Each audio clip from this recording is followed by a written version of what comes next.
So shall we, we've given 6 minutes, shall we just get going? Yes. Excellent. Well, hello and welcome everybody. My name is Matthew Agarwala. I'm an economist at the Bennett Institute for Public Policy at the University of Cambridge and at the Tobin Center for Economic Policy at Yale University. This is my first time ever coming to ERF, my first time ever coming to Egypt. It's a huge honor for me. I studied under Dr. Atif Kabursi at McMaster University, who is a well-known name here, and I've known of ERF ever since 2006 when I started studying under him.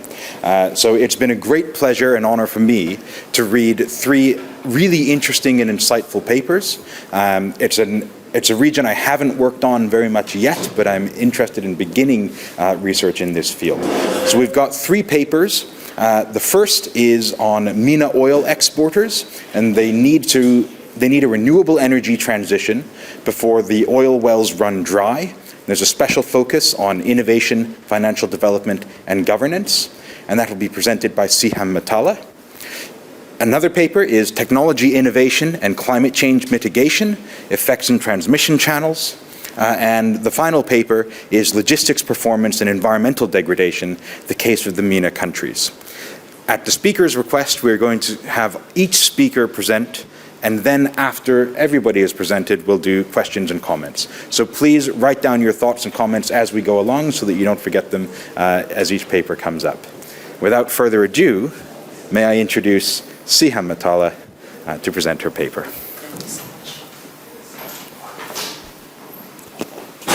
Peace be upon you, ladies and gentlemen. First, I would like to thank the Economic Research Forum for inviting me to participate in this great conference. Today, I'll present a paper entitled Mineral Exporters Need a Renewable Energy Transition Before the Oil Wells Run Dry, special focus on innovation, financial development, and governance. Undoubtedly, oil-rich MENA countries have not so far made any meaningful efforts to progressively wean themselves of the oil export revenues that provided incumbent rulers with the means of buying social peace and maintaining stable autocracies. By comparing oil production levels with oil reserves, it turns out that oil-rich MENA countries are highly vulnerable to a large-scale economic distress, which may emanate from the inevitability of dwindling oil reserves in the not-too-distant future, rendering what is already bad infinitely worse. It is worth noting that renewable energy investments appear to be minimal in oil-rich MENA countries.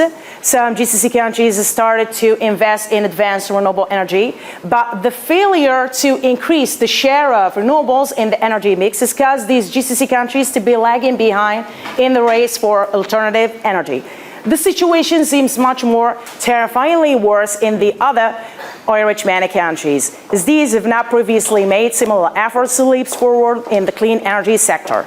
And this can be ascribed to the short-sightedness of governments, particularly in seeking short-term benefits, weak innovation capabilities, in financial underdevelopment, and brittle governance.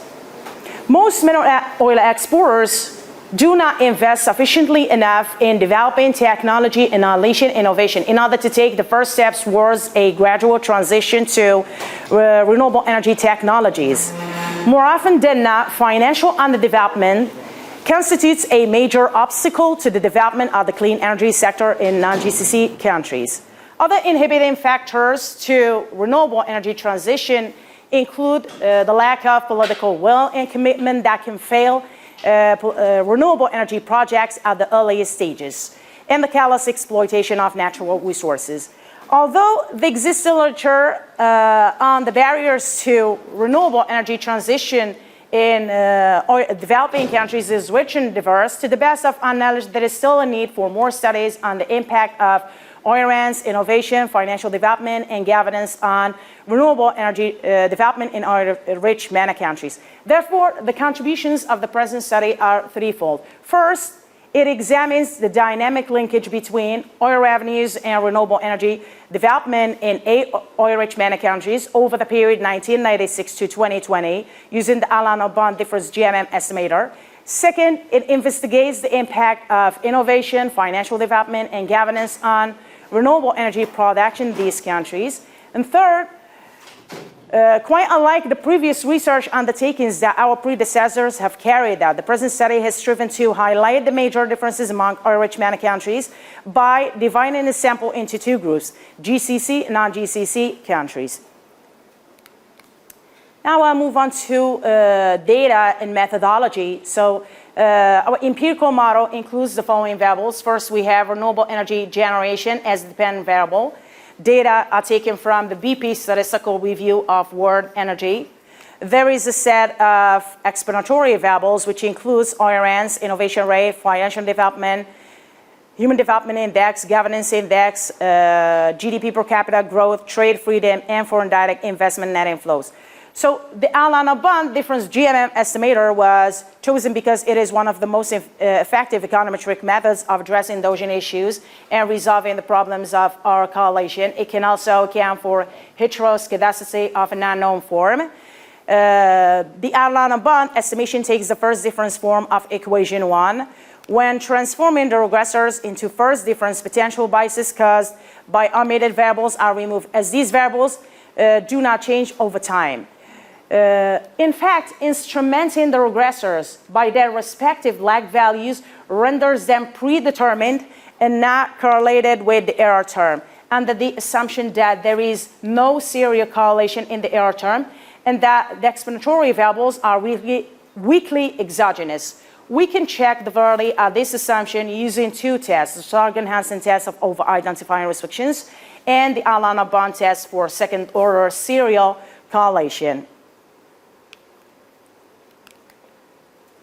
Now we move on to results and discussion. As shown in columns A, B, and C, ORNs negatively and significantly affect renewable energy generation in mineral exports in general and in non-GCC countries in particular. In fact, high oil revenues reinforce rent-seeking behavior and discourage investment in renewables, and thus thwart the implementation operation of renewable energy projects in non-GCC countries. While ORNs positively and significantly affect renewable energy development in the GCC countries. In fact, GCC countries have effectively harnessed a portion of oil revenues for paving the way for development of renewable energy sources and have led plans for many investments in the clean energy sector. Furthermore, columns A, B, and C reveal that innovation rate exhibits a statistically significant positive impact on renewable energy development in the three groups of countries. The absolute value of the coefficient of innovation is higher in GCC countries than in non-GCC countries. The reason why innovation-led renewable energy development increases at a greater pace in GCC countries than in their non-Gulf counterparts is due to the former country's atmosphere, which induces innovation and creativity, enables improving the quality and quantity of research and development activities, and maximizes the benefits derived from available human capital. Why non-GCC countries invest less in R&D activities, generate less innovation output, and thus fail to promote renewable energy development. Furthermore, as shown in columns A, B, and C, governance index positively and significantly affect renewable energy generation in the three groups of countries. Without good governance, investment in renewables may not take place. So the absolute value of the coefficient of governance is higher in GCC countries than in their non-Gulf counterparts, owing to the significant governance gap between these two groups of countries. Furthermore, according to the regression results reported in columns A, B, and C, the combined effect of governance and ORNs appears to be of paramount importance in accelerating or in promoting renewable energy development in the three groups of countries. Actually, good governance helps dispel the negative effects of oil revenues and renders them a crucial funding source for renewable energy projects. The Sargan-Hansen test of over-identifying restrictions and the Al-Bond test for second-order serial correlation show that the null hypotheses cannot be rejected, so our instruments are valid and results of our estimates are consistent. As shown in columns A, B, and C, financial development exhibits a statistically significant positive impact on renewable energy development in three groups of countries. In fact, financial development plays a crucial role in boosting renewable energy investments that require high startup funds, more certainty, greater information symmetry, and low risk levels. The absolute value of the coefficient of financial development is higher in GCC countries than in their non-Gulf counterparts. In fact, GCC countries' financial sector development has been quite rapid, can provide necessary funds for the transition to renewable energy.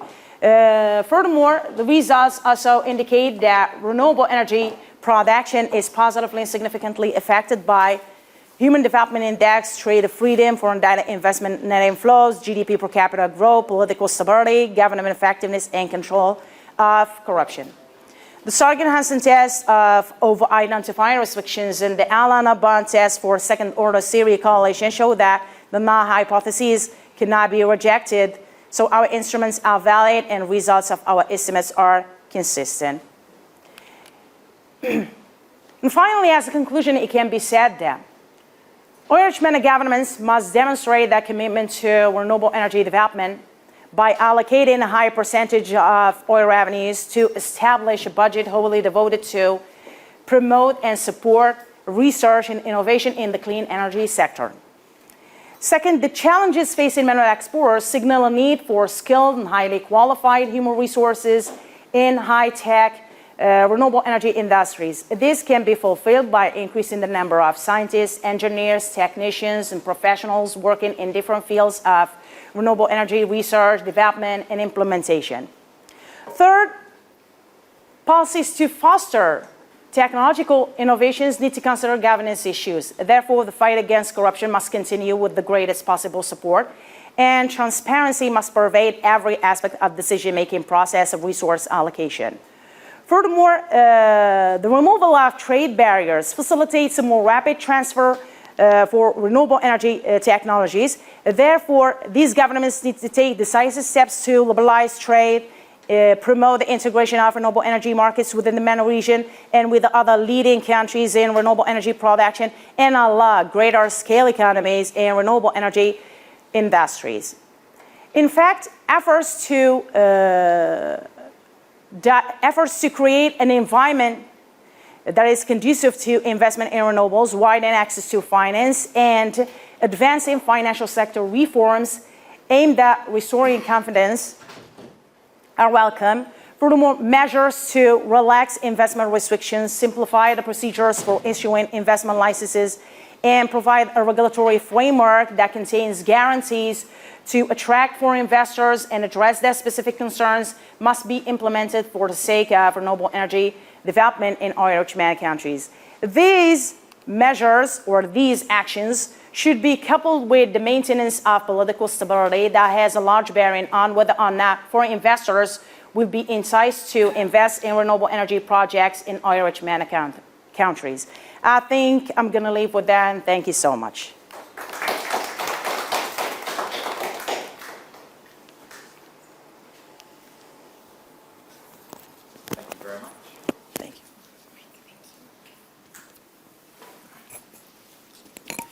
Thank you very much. Can we have the next set of slides up?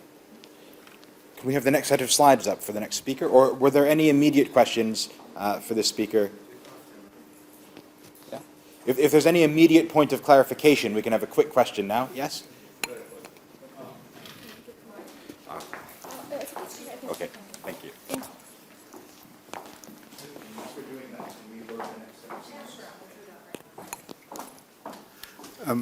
My question is, this model treat all renewable energy as an aggregate, or is there any classification of which renewable energy is considered? Well, there's a lot of different renewable energies. Are you taking renewable energy as an aggregate, or are you able to decide between different types? Renewable energy generation data were taken from the VP statistical review of our energy, which is based on generation from renewable energy resources in the form of wind, solar, geothermal. That's yes, all together. Yes, of course. We'll do our full Q&A at the end, but if it's a quick clarification. Just one question. No, I just wanted to know which are your non-GCC oil exporters in MENA? Is it just Algeria and Libya? Algeria, Actually, I used 8 oil-rich MENA countries. Let me check. Algeria, Libya, and Iraq.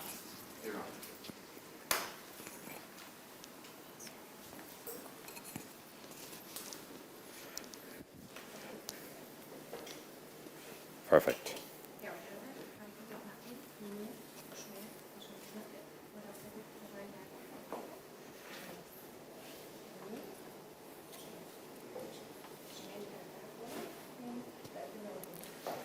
Excellent. And our next speaker today will be Fethi Amri, who's going to speak to us about technology innovation and climate change mitigation, both effects and transmission channels. We start. I will thank the organizers of ERF conference.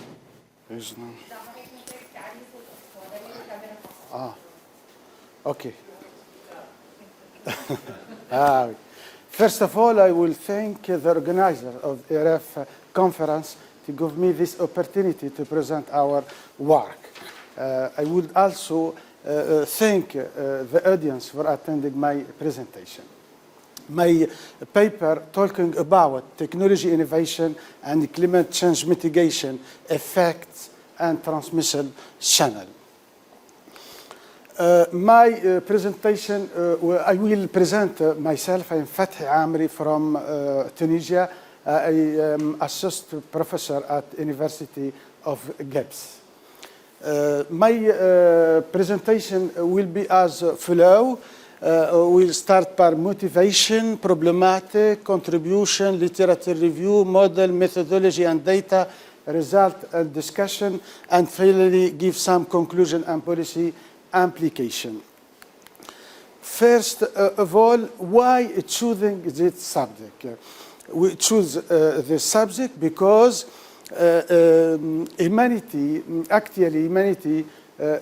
consider the combating climate change is a priority.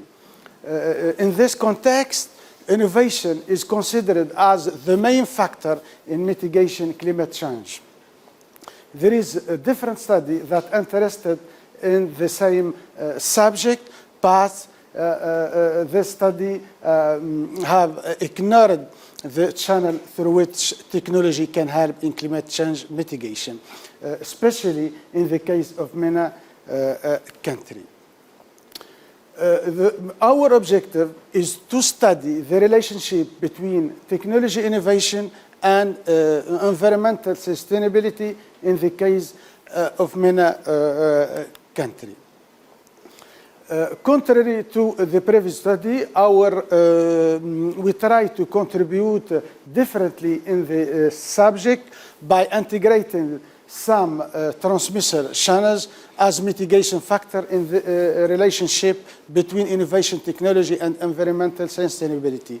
Also, by integrating the non-linear impact of innovation fluctuation by using some data of some MENA country. The literature review can be divided into categories. The first one is interested in the case of a group of country. The second one is interested in the case of single country, but the majority of the study are interested in the case of rich and development countries. But what's the relationship in the case of development one country, especially in the case of MENA country? We try to study the relationship directly between some variable and the CO2 emission, like directly by gross domestic product, technology innovation, foreign direct investment, energy consumption, financial development, and trade. And I will try to study the indirect effect of technology innovation by integrating some integrative term between technology innovation and the different other variables. Donc, Our methodology, we use the following methodology by studying the unit root test and performing the unit root test. Secondly, by studying the relationship, the long-run relationship, by performing the Pedro co-integration test, and finally giving the some coefficient of MFLMOS result. We use different data of MENA country, which used by World Bank indicator. Firstly, our result. Firstly, I will demonstrate that our variables are integrated of order 1. Also, our variables are co-integrated, and this confirms the long-run relationship. And our result, by using different regression, we demonstrate different results. Firstly, the EKC hypothesis is not confirmed in the case of MENA country by interested in the coefficient of GDP and GDP square, because MENA group economic output is under the threshold level needed to reach the environmental sustainability. Also, the effect of technology innovation on COD emission is statistically insignificant, because the research and development realized in MENA country are very limited. There is no linear impact of technology innovation on environmental improvement, because the innovation in MENA country is under the threshold level needed to reach the environmental sustainability. Energy consumption can affect negatively the environmental quality, because energy consumption in MENA region is dominated by now renewable energy consumption. Financial development is without effect on COD emission, because financial and banking system in the case of MENA country is under development. But there is financial development can affect indirectly the technology transition. Trade also can affect COD emission, because trade in MENA country is characterized by the intermediary items with minimal technological content. Foreign direct investment can affect also negatively the COD emission, because the foreign direct inflow attracted in the case of MENA country are in the case of low technology industry.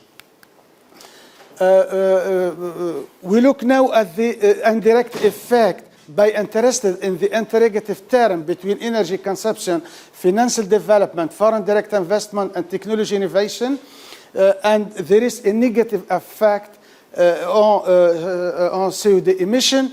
This means that technology innovation can moderate the negative effect of energy consumption, foreign direct investment, and financial development on the environmental quality.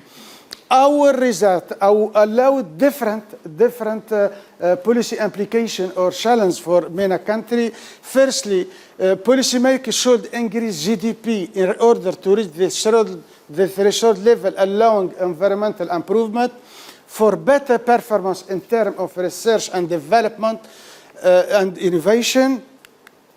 Also should encourage the development of research and development activities at the enterprise level through fiscal and financial incentives. Should also improve the governance for research and development institute by encouraging public and private cooperation. Decision makers should enhance the share of renewable energy by encouraging the private sector to produce the energy. Also, should focus on the adoption of energy innovative technology to moderate the negative effect of non-renewable energy. Decision makers should also focus on the attraction of high technologies and should develop more the financial system in the case of MENA country, and should develop and encourage trade of high technological product. Finally, thank you for your attention.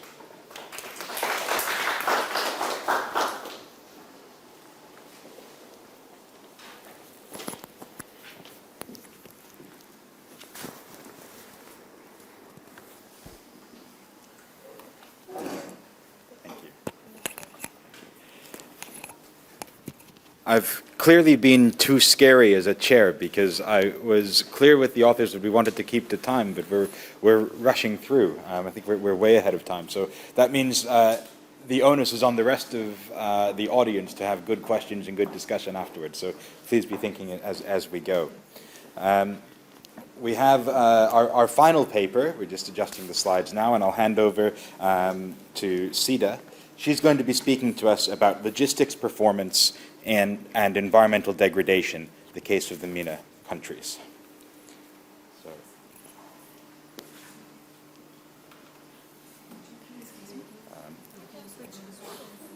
Thank you so much.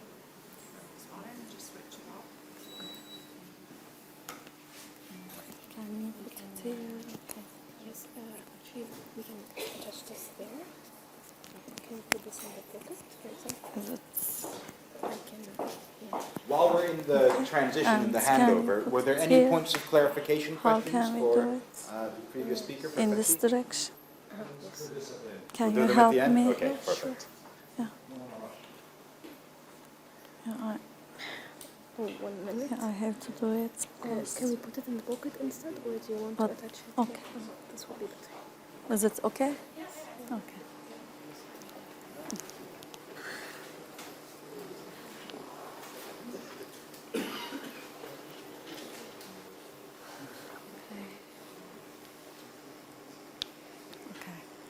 I'm ready.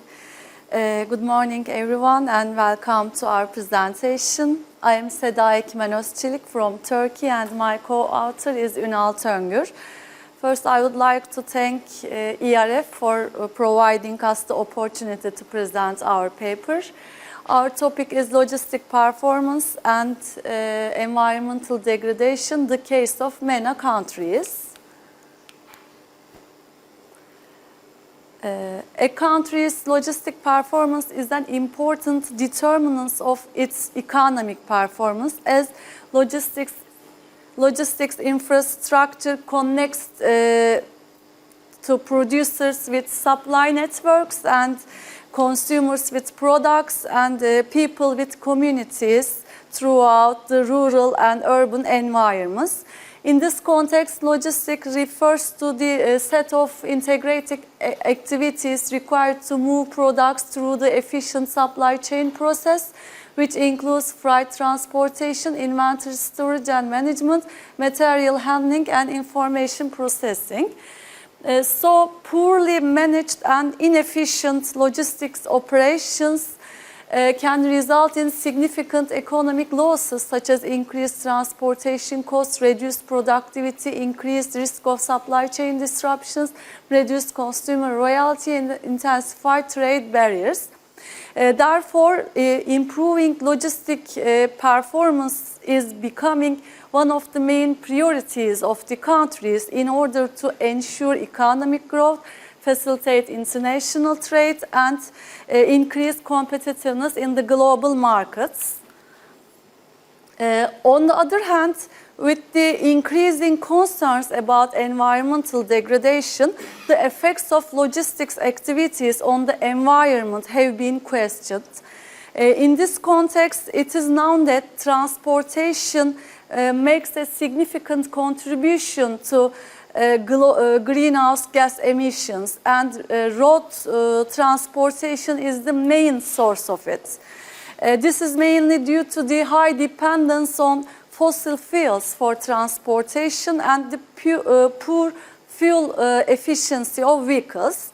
Logistics operations can also have significant impacts on water quality. For example, the disposal of hazardous materials such as oils and chemicals can lead to water pollution. As it can be seen, data from international organizations also support the negative impacts of logistic activities on global carbon emissions. Despite these negative impacts, it is claimed that the carbon emissions from logistic activities may increase by 60% by 2050 if adequate measures are not taken. However, as in many developing countries, environmental degradation is a still concern for MENA countries, mainly due to the abundant use of fossil fuels and non-renewable energy sources. MENA countries also suffer from logistic inefficiencies, such as customs procedures, customs clearance, and transit bureaucratic control. On this basis, this study aims to consider the environmental effects of logistic performance for the MENA economies. In the literature, there are few studies maintaining this issue at a macro level. In most of these studies, the Logistic Performance Index developed by World Bank and its sub-indices are used, as logistic performance indicators, while environmental degradation is represented by increasing carbon emissions. As can be seen here, the results of the studies are mixed. Some of them find that LPI contributes to environmental degradation. That is the improvement in logistic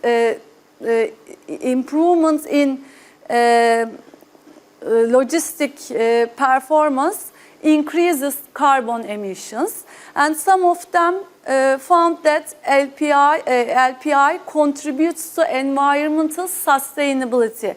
I mean, the improvement in logistic performance reduces carbon emissions. To the best of our knowledge, this study is the first attempt to clarify this issue for the MENA economies. Our sample consists of 20 MENA countries for the period 2007-2018. Due to the heterogeneity in their natural resource endowments and economic performance, we divide the countries into two groups, oil-rich countries and non-oil-rich countries. We use carbon emissions as a proxy of environmental degradation. Data for this variable are presented in per capita metrics, and data are taken from World Development Indicators. Since carbon emissions account for only a portion of environmental degradation, we also employ ecological footprint as a broader and more reliable indicator. The ecological footprint data are obtained from Global Footprint Network. And as indicators of logistic performance, we use overall, aggregated logistic performance index developed by World Bank and its sub-indices. The LPI score measures the logistic performance of a country, and it is constructed from 6 core indicators: customs, infrastructure, international shipments, services quality and competence, tracking and tracing, and timeliness. The overall LPI is aggregated as the weighted average of these sub-indices, and its score ranks from 1 to 5. 5 represent the best, 1 represent the worst performance. In addition to LPI, we include other variables that may affect environmental degradation. These are control variables, and data for all control variables are taken from World Development Indicators.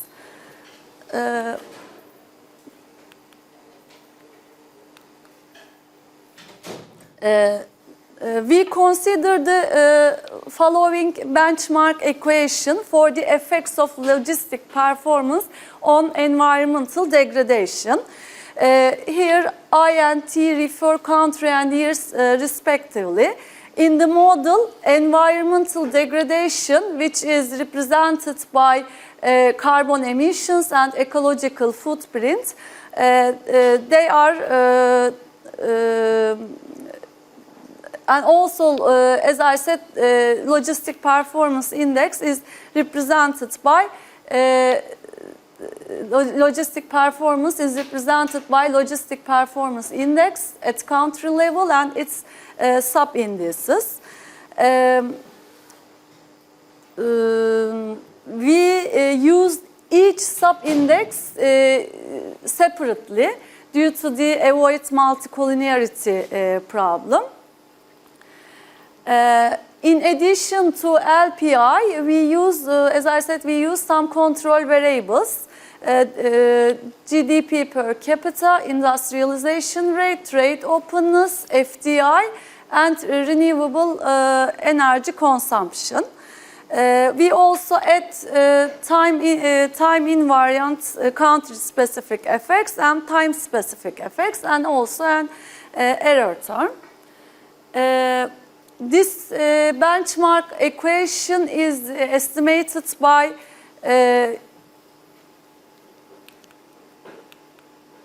this benchmark equation is represented by using fixed effect model. Also considered the endogeneity, fixed effect instrumental variable regression, and generalized method of movement estimators are also applied to check the robustness of our results.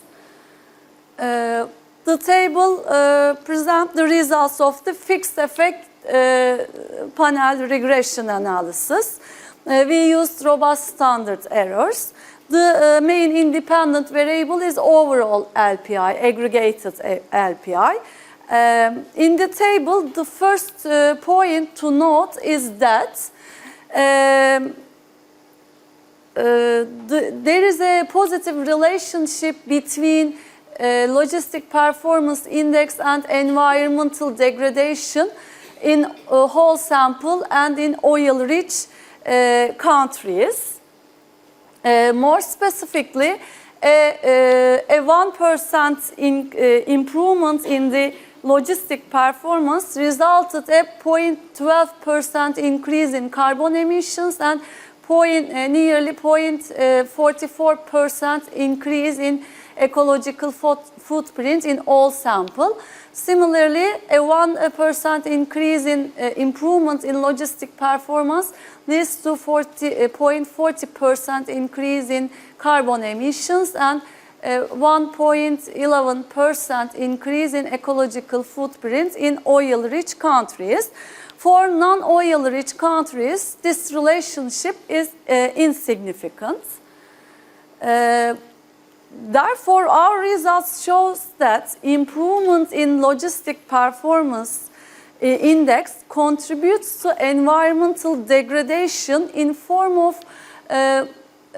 form of more carbon emissions and higher ecological footprints, especially in oil-rich MENA countries. Our results are consistent with some previous studies, although they are different in terms of scope and methods. In case of explanatory variables, the table shows that an increase in per capita GDP increases environmental degradation in all sample and oil and non-oil rich countries. So it means that the increased economic activity degrades the environment. This is consistent with the previous literature. And if time allows, I can explain the other explanatory variables, or if you have questions, I can explain. Now I'm skipping it.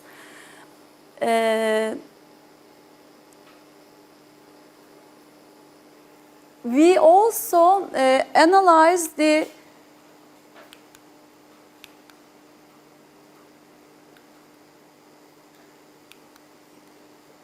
why this is not changed. Okay.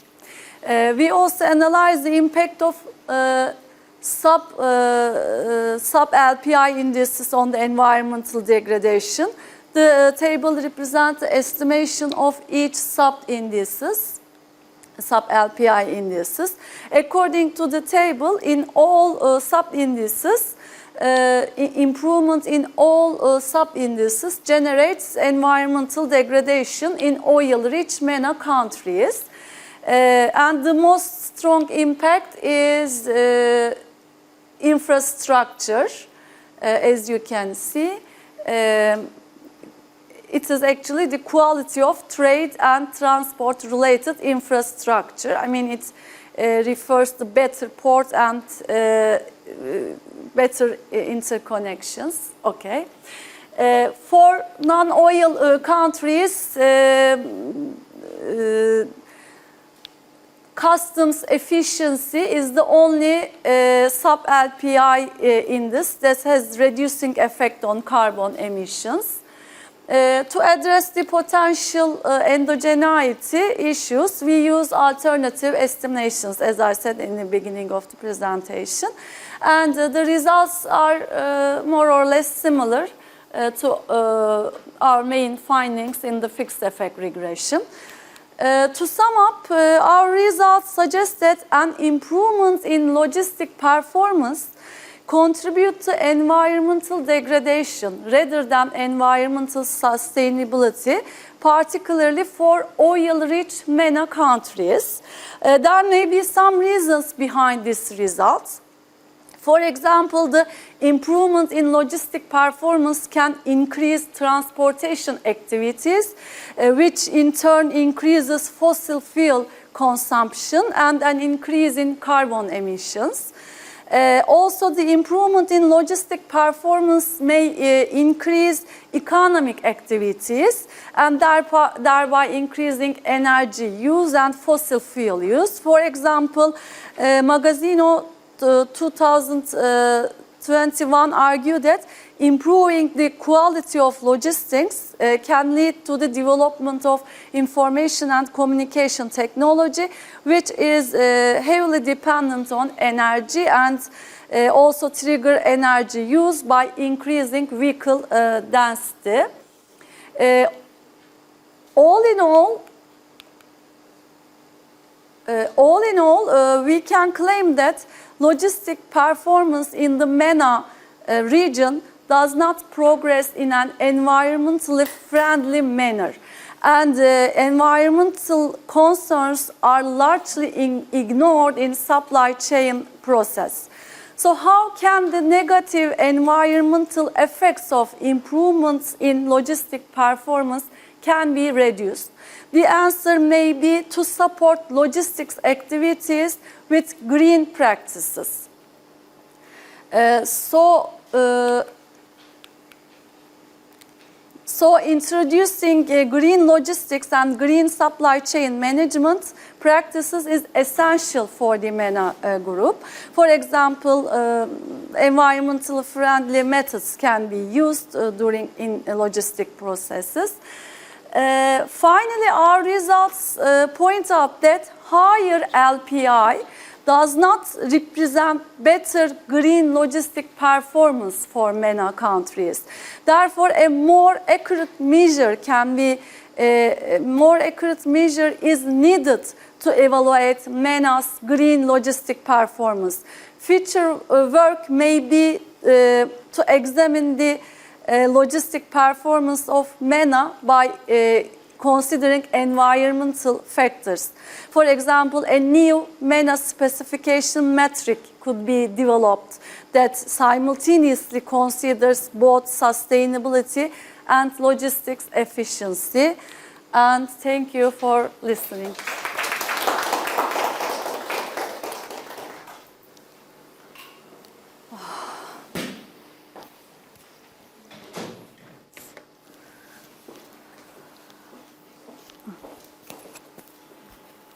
so excited.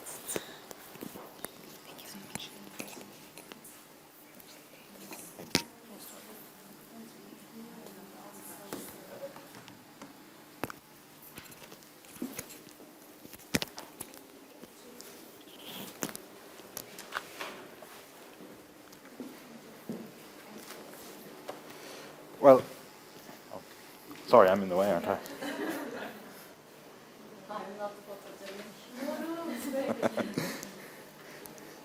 So thank you very much to all of our speakers, Fethi, Siham, Seda, for some really interesting papers.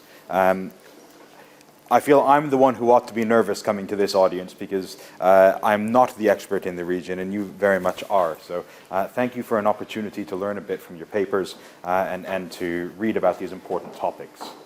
I think I should stand out of the way of the screen, should I? So I'm going to give a few comments on each paper because I've had a chance to read through them, and then we'll open up to the floor for discussion. I think you will find that the comments in the room are probably even more useful than mine.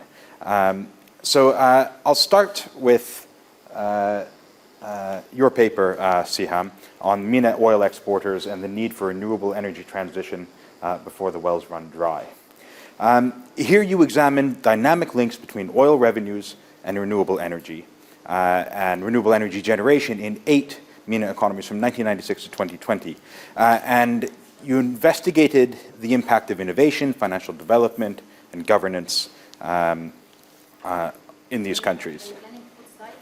I don't have slides that are professionally shareable, so I'm just showing a couple of comments. Correct. The headline result that you had was that oil rents negatively and significantly affect renewable energy production in MENA oil exporters, but not in the non-GCC countries, right? And that renewable energy production in the GCC is positively and significantly affected by rents. The thing that we learn from the paper is that oil rents, when combined with governance, encourage renewable energy development, right? But I suppose there are a couple of questions that I'm looking for. What's the theory and what are we supposed to expect here? Higher rents may just mean there's simply more capital in the economy available for investment across the board. And should we expect renewable energy to be treated differently in that lots of capital context than other investment opportunities? Alternatively, we might think that a higher share of fossil fuel rents in GDP means that the economy is actually more exposed to climate transition risk. And therefore, these economies might really want to invest in renewable energy to hedge against that transition risk, that stranded asset possibility. Alternatively, I can think of another story. Hey, we're rich, we don't have to worry. The energy prices are high, right? And so they may not really care. So I'm looking for some sort of a theory behind this to help me fix the ideas. And I think on some of the empirics, I'm just going to make one brief comment that take or leave as you wish. I always get nervous when I see regressions with 3 countries and 40 observations. And so I wonder whether one thing that might help us have some confidence in the results and gain some statistical power might be to open this up to a few more countries. Without losing focus on the MENA region, you can keep a dummy in the regression to showcase how these countries may differ from the rest of the pack. So I hope that might be useful, or you maybe have already considered it. I'll move on to Fethi's paper, if that's okay, on technology innovation, climate change mitigation, and effects in transmission channels. And so here what we're looking for is what's the relationship between innovation technology and CO2 emissions, largely, right? This is what the question is about.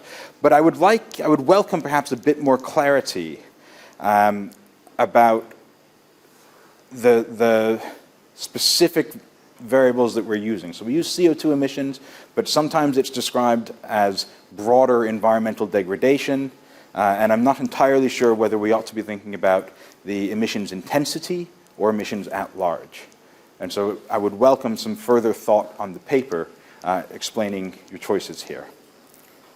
And we learn through your paper that the conclusions are policy should develop financial and technological systems. We should also be prioritizing technological goods that are traded internationally and enhancing renewable energy use. And I think we can probably all get on board with those as policy objectives. What I'm looking for to support those claims is maybe some insights into how that could be done. What might be the policies that would be effective in leading those transitions? And again, this is going to be a common theme when you have me commenting on an empirical paper. I'd like to have some theoretical underpinnings to help me fix ideas. Okay. There are also some papers that you might want to think about. Thomas Schelling in 1992 in AER had a really important piece on this question of whether or not we should get rich quick and clean up later, or whether we should sacrifice some growth in the short term in order to support green growth. So there's a couple of papers there that you might want to take a look at. Another is by Dimitri Zangelis and Paul Eakins in Sustainability in 2021. And Seda, finally to your paper.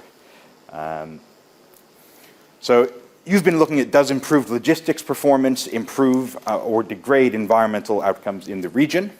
And does this differ between the oil-rich and the non-oil-rich economies? The headline result that you find is that better logistics performance doesn't necessarily mean better environmental outcomes. But we are really focusing on the logistics performance index. And when you describe very helpfully in your paper the different components, the sub-indices, it wasn't immediately clear to me why we would expect those sub-indices to pick up an environmental signal, right? And so I wonder whether one additional interpretation of your paper is that the LPI, that variable as a measure of the performance of logistics, is not really fit for the 21st century. And the bank and the producers of the LPI ought to think about incorporating an environmental concern into logistics. I've done a little bit of work on international trade and natural capital and embedded carbon and virtual water. And one of the things that always gets me is that the national data on emissions often excludes emissions from international transport. And it wasn't fully clear to me how that's treated in the paper. So a little bit of clarity over which emissions specifically are we speaking about in your data. That would be really useful. I liked as well that you used two different measures. So you use CO2 emissions and you use the ecological footprint. And these give us, again, two completely different views, right? Because typically CO2 emissions are measured on a domestic basis or a territorial basis, but the ecological footprint is deliberately, by design, not restricted to the domestic territory. So it's a global view. And so I think that gives you an extra layer of insight that perhaps you could exploit and make a bigger deal out of it. Celebrate that you've got a domestic view, but you've also got a global view. And I'm also really interested in whether we're looking at just the extensive or the intensive margin here. So are we interested just in the effect of logistics performance on total emissions? Or should we also be thinking about logistic performance on emissions within logistics? Or emissions intensity within logistics. That might be, so intensity. So what's the CO2 emissions per ton carried per mile? So what's the intensive margin within the industry? So are we getting more efficient? Do we have data? This is the question, do we have data, is something I am not placed to answer for this region. There should be. There we go. Because this gets to one of my favorite paradoxes in economics, which is the Jevons paradox, or sometimes called rebound effects now, where perhaps an improvement in logistics efficiency and performance will mean that there's simply more activity happening and therefore we should expect to see an increase in the outcome, so an increase in the emissions, even if we have a reduction in the emissions intensity. So that intensive, extensive margin is really of interest to me. And then again, do we expect, how should we treat logistics performance as economists? Do we think of it as a tool for improving or enhancing environmental performance? Or do we think about it as an indicator of the transaction costs and they ought to just be minimized? And so how you position logistics performance in your paper and in your theory should drive some interesting questions on the empirics as well. So I'd like to think about what is the role of logistics and the performance of those logistics operations in supporting the economy. So those were the comments that I have, brief, but I hope just to get one or two things of relevance to each paper. But we should really open up to the expertise in the room because they're better than me, and they're certainly better on this region than me. So, questions? Thank you.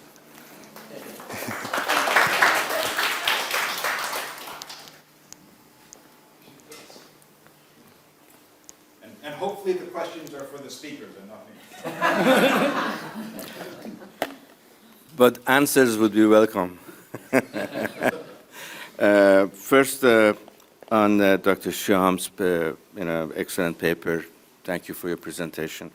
I'm doing also some research on this area, but I'm doing it from another perspective of what is the macroeconomic implications of the net zero emissions on GCC countries. And I think your results are consistent with what I thought would be the strategy, which would be going very aggressively for clean energy domestically, but maximizing exports of fossil fuel while it can last, because that would be consistent with Schelling's insight.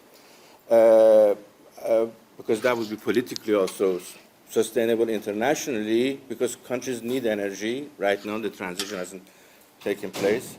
And they are the low-cost producers, because that then actually drive out other producers over time. So they should actually read your paper and follow on the clean energy. Of course, we want to encourage them also diversify, because that's the $1 million question. Can they diversify their economy so that they don't depend on fossil fuel exports? And I think that would be one thing that I would suggest for your attention. The other thing is that, consistent with Matthew's comment on the regression, I think you should combine, if you have the time, with some case studies, because there are some case studies on individual countries, on Saudi Arabia, on UAE, on Qatar, on Oman, and IMF actually increasing, if you read the Article 4s of IMF in the past 2 or 3 years, they have technical annexes on the macro side, that what are the implications for climate change, in terms of fiscal costs and so forth, and what are the commitments of these countries, what are the fiscal costs of those commitments, so you can actually enrich the discussion if you have the time. That would be, yeah. Okay. I have another question for the third paper, if I may. Again, excellent paper, and I think your results are very revealing. But I was thinking that, have you thought of also holding, controlling for fiscal subsidies that involve fossil fuel? Because these are massive in these countries, massive subsidies. And if you actually control for that, it will have a major impact on your coefficient. Okay, I will try it. I haven't read it yet. Okay. Thank you. Should we allow Siham to, should we allow the speakers to respond first and then go to the next set of questions? Or You could go that way. should we keep going? All right, we'll keep going with questions then. Fine, absolutely. Please. Please keep the mic. Yeah, okay. Thanks very much. Like Sharok, I really enjoyed all three papers, and I think they're all potentially a great contribution.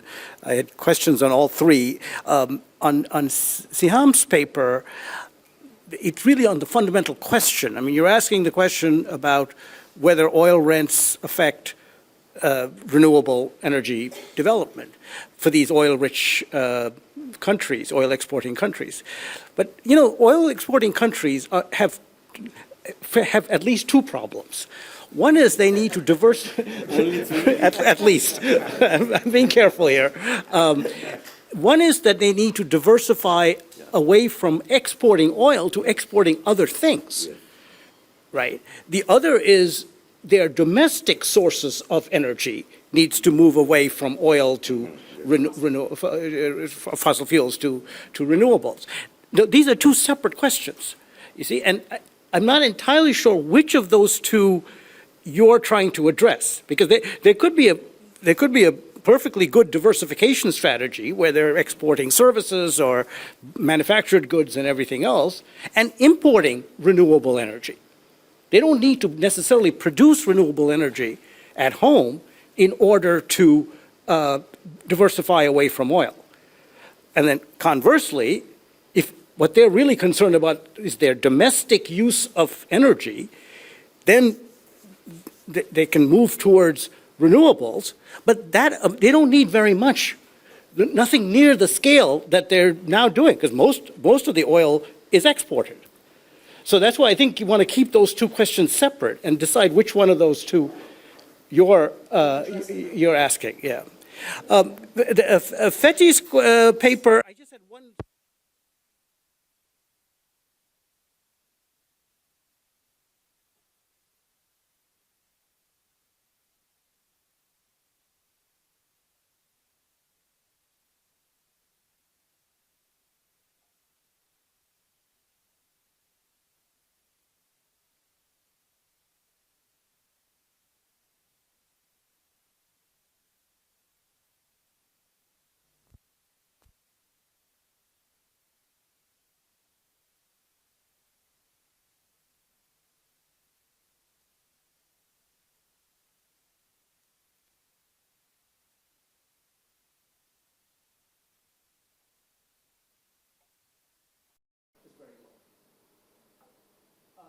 And then finally, I think the comment I had on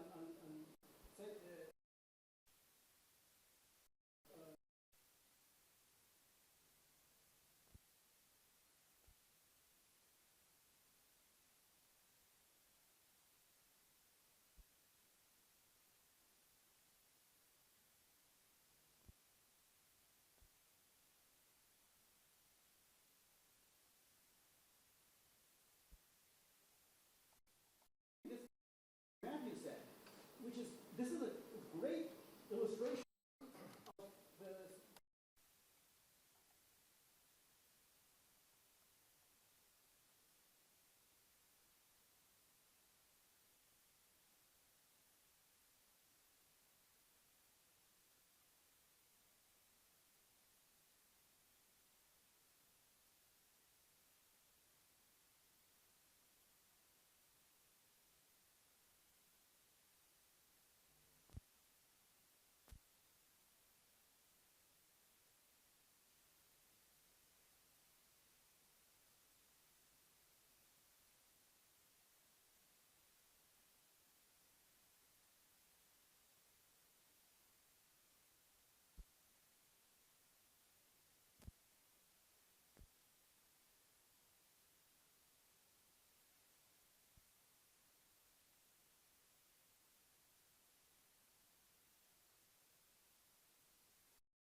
Start speaking? Please. So I want to comment on the third presentation, especially on the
I just want to say, first of all, that all three of you are doing really important work, and this has been a great session. It's really great to see this kind of analysis being done.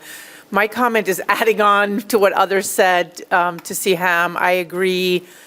You really need to get more countries in there. And I just wanted to add a little bit of a sort of global political economy perspective, because the assumption is that all of the factors that are affecting this are internal, without thinking about the positionality of these countries within the global economy. Iran has been under sanctions for many, many years. Iraq was under sanctions for many, many years. And so I do think that these are countries, I mean, Algeria doesn't have a great relationship with certain trading partners either, right? So you've got on the side of the non-GCC countries, a bunch of countries that have really struggled to be engaged in the global economy because of external factors. And I think that's affected their HDI. So that's driving down their HDI because they've had a harder time. Iraq, for sure. Iraq's HDI was incredibly affected negatively by years of sanctions and then war. So I just want you to think a little bit about their insertion into the global economy and how much of this has been driven. I also, you know, the GCCs, to bring it down to a governance gap, to me is, you know, there's just a lot more going on in the difference between the GCC and the non-GCC. Huh? Higher GDP per capita? Yes, I think there's a non-linear relationship between GDP per capita, not GDP, and that I think you would do better with GDP per capita than HDI, because HDI is really capturing a lot of external economic hardship, and GDP per capita is maybe capturing a more... Vulnerability of world to cope with the cost of renewable energy. Exactly, exactly. So, thank you. Thank you so much. Here you go. Thank you. I think everybody's asked the questions I want to ask, but I think one important thing, there are two observations. One is on the sort of method side. So first of all, there were great papers, obviously very important topics. But on the method side, I think you want to look, because things have moved on from what you're doing. What you're doing is it should be a baseline, and then there's a lot more sophisticated ways of dealing. We can chat later about the econometrics. Second of all, I think what people are saying, but I think I'll be more explicit, is studies of environment and climate change in isolation does not work. The reason is, I mean, this is what Shahrukh and Shanta and others have been saying. If you start changing something in parts of the world, other things will change. So, for instance, why should we think that MENA should be investing in renewable? The subsidies and incentives are not in MENA. They are, in fact, in China, and they are in the United States. They are now in Europe. So the innovation will happen in those spaces, and then it will be adapted in the region. And on that note, we will be the last, probably, suppliers of oil and gas, etc. So why would we think that we should transition to renewable earlier? I'm thinking not in terms of like on an environmental hat. I'm thinking if I'm the government and if I want to stay in power, what do? I don't switch off the oil. I actually pump out more oil. I just thinking about, and how does that feed into your econometrics? Well, you're doing this country and panels of countries which are very, very relatively homogeneous compared to the rest of the world. And what Matthew was saying is, if you expand your panel, what sort of results will you get? I bet you see that innovation and renewable uptake is significantly changed in the last 10 years in China, in the UK, in the United States, and potentially even in parts of Africa. So yeah, just the global look and techniques. But yeah, I mean, the topics are extremely important.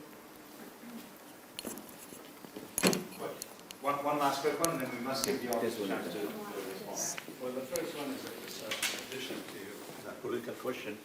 We all now talk about worldwide about de-dollarization, relocalization against globalization. And I'm wondering if the environmental movement as a whole become politicized. And I think my own view is it had been politicized for a long time. This question is for you. Well, and then a technical question, quick. I know we're running out of time. I thought a little bit of granularities on your paper would be helpful. The reason for that is Egypt is rich with wind energy. They have this corridor coming from Europe, it's called Al-Zafarana, that has probably 2,000 megawatts of wind running at a 46% capacity factor, which is probably one of the highest, for example. Egypt does not have a lot of activities, governmental or private, in solar, for example. The Gulf area has 50 degrees Celsius most of the year, so solar become a lot more. In other words, renewable are not the same. It doesn't have the same definition, the same cost structure, same productivity from one region to another. So some granularity would add a little bit of more clarity on the impact of that. There's a lot of questions. This is a rich area, but running out of time. So. As I predicted, the comments from the rest of the room are far more useful than mine. But I would like to give each of you a chance to respond, if you would like to any of the comments that you found. So,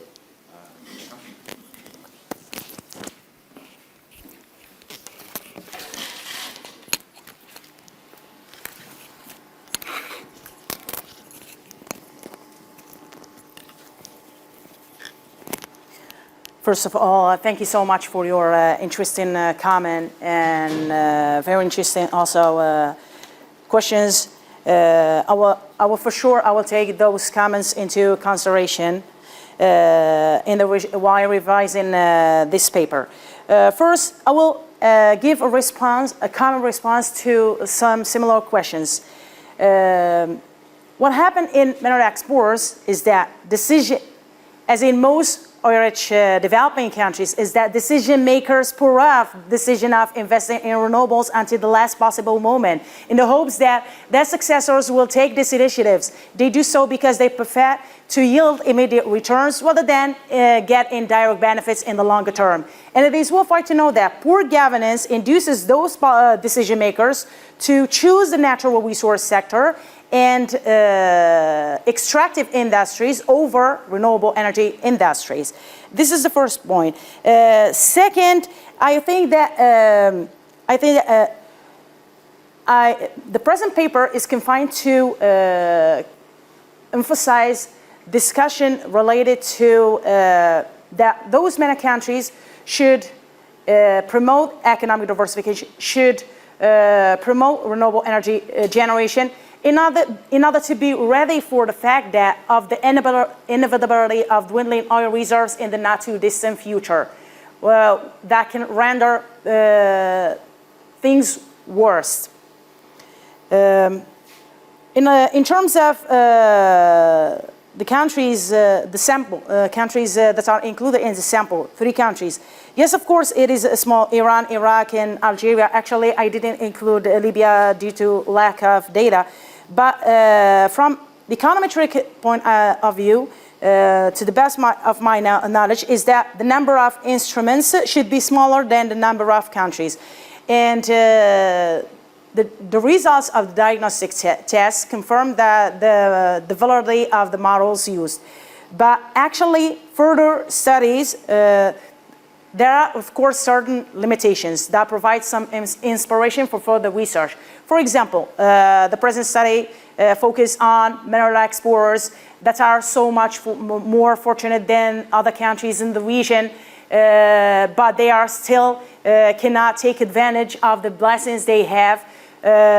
These countries have not only blessed with crude oil, but also with a range of natural resources such as minerals and renewable energy resources in the form of geothermal, wind, solar, that could put the region at the forefront of the drive for renewable energy development. So we have to take advantage of these blessings.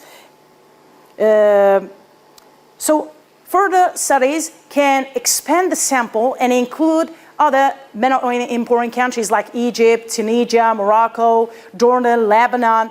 Furthermore, to answer the question of the professor, I think that further studies or future follow-up research can shed more light on the contribution of public and private sector companies to supporting innovation and renewable energy technologies. This is very important, depending on micro-level data using surveys, from surveys, of course. This is a very thriving research avenue.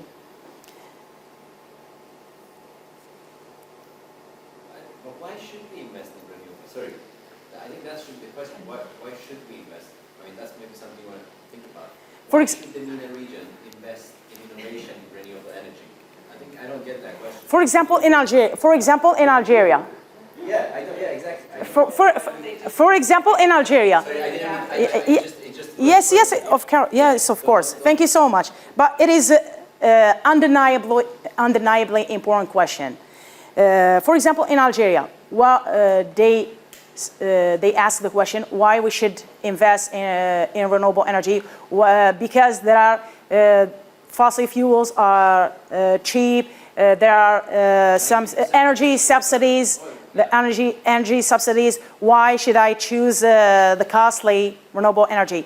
But in fact, there is nothing guaranteed in the near future. For example, there is an inevitability of wind and oil resources in the not too distant future, and this will render things worse.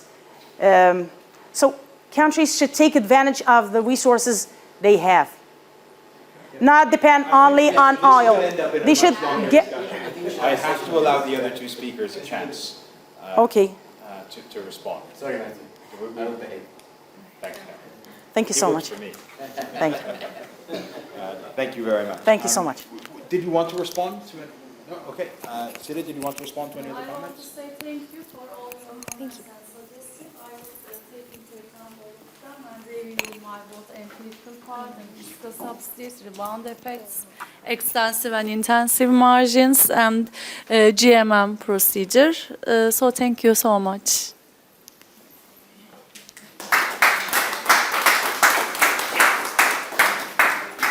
So thank you to all the speakers, thank you to the audience, and we completed on time.